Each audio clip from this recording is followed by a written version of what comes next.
Welcome to the Bartenders Almanack, you guys. It's our first episode, and we're really excited to be here at Muggsy's Tavern in downtown St. Augustine. If you're ever in town, come check them out. They got wonderful craft beer, and they've been very generous to host us today. It's the birthday of one of the great icons of Mexican food and beverage.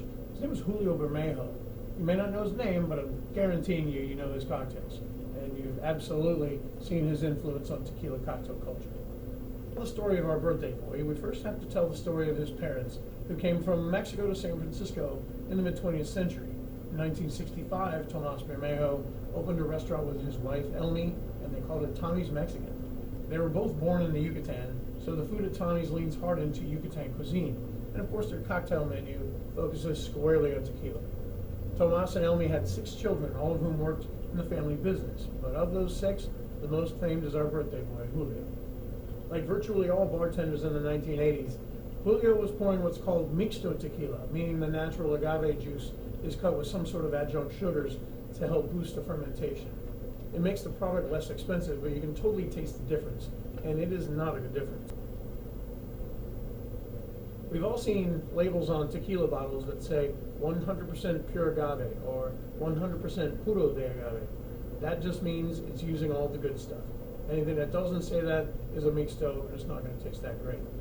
In the mid-1980s, Tommy's Mexican was already one of the most influential Mexican restaurants in the country, and Julio Bermejo was the first bar manager to stop using mixto tequila and dedicate his entire house of cocktails to puros. Of course, the cost of the drinks went up just a little bit, but so too did the quality of the cocktails. After becoming the pioneer in using 100% pure blue agave tequilas in his beverage program, Julio Bermejo did 2 other things that changed the landscape of tequila cocktails. For one thing, instead of using triple sec as the sweetening element, he started using real agave nectar in his margaritas. Let me back up here and be sure everybody knows what triple sec even is.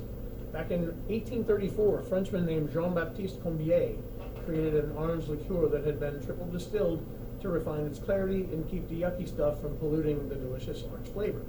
The suffix sec just means dry, which was meant to separate its flavor profile from other much sweeter orange liqueurs of the day. Over time, the word triple sec simply became synonymous with the entire category of orange liqueurs, and until recently, even I didn't know the origin story. Any bartender with more than a year on the job should probably have figured out by now that all the different brands of triple sec have all different levels of sweetness and any number of chemical elements to make them, once again, cheap. So what did Julio Bermejo do? He got rid of the variables and the chemicals, and once again he leaned into purity. Appropriately, he named this new iteration of the classic after his family restaurant, and he called it Tommy's Margarita.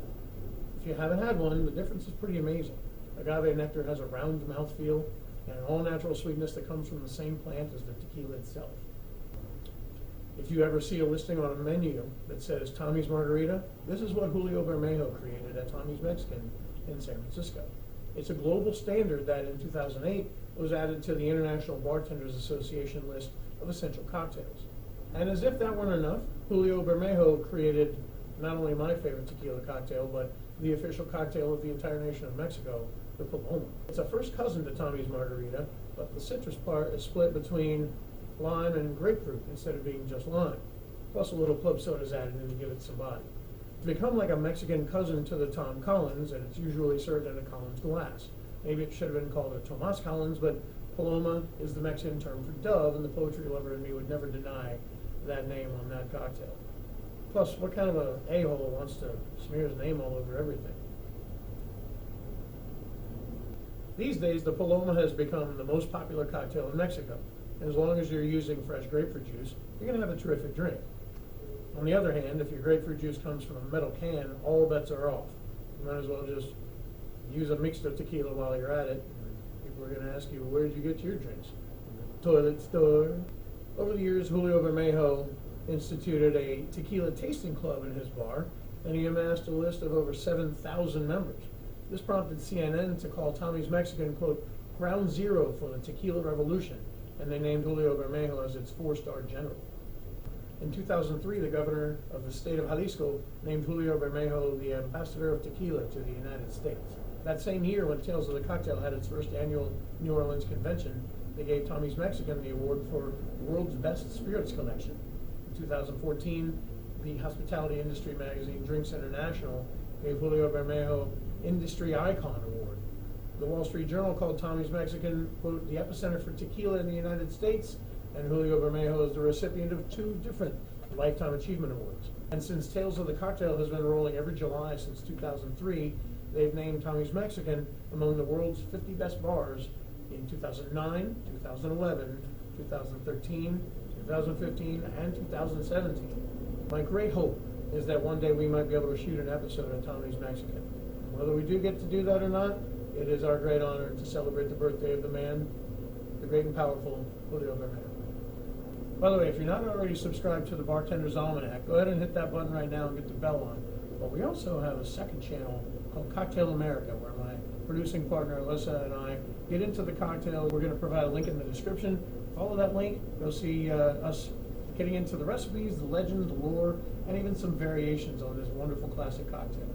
Thanks for tuning in, and thanks again to Mugsies for hosting us today, and we'll see you on the next one. Cheers, guys.